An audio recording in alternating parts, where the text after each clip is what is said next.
Kā smaržo pie Jankas pēc karbonādes, es jums nevaru šobrīd izskaidrot. Plāns sekojuši. Pie Jankas līdz pēc ir selerī, 2 kivī un tomātiņi. Un, protams, iekapāja līdzi arī ūdenīt. Es saku arī, ka ļoti daudz ko nosaka tas manā ikdienā, cik daudz es izdzeru ūdeni. Šobrīd es ļoti labi dzeru ūdenīt, tāpēc arī jūtos ļoti labi. Janka, cik man karbonādes pienāks? Vien. Man patika arī komentārs sports un spirts netiek šķirts. Sports un spirts nekad nav šķirts. Jā, tā rakstīts. Šitas man iet garām, mērcītā man iet garām. Šitos ielādes. Šitas man iet garām.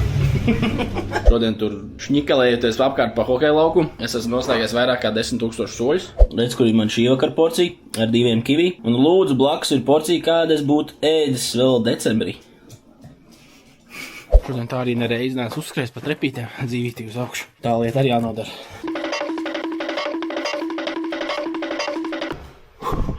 Darīts.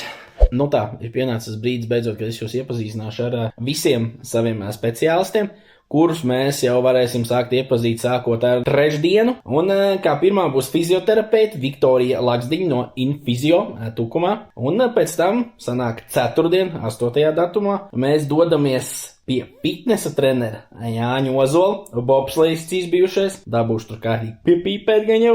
Tad mums sekos uztur speciālisti Inese Laksdiņa. Un pēc tam jau piekdienā paliek terapeits, KBT terapeits Lelde Rumba. Un paliek mums vēl ārsts. Un tā būs Santa Stepiņa, tepat Angurē. Tā kā tālūk, sekojiet līdzi.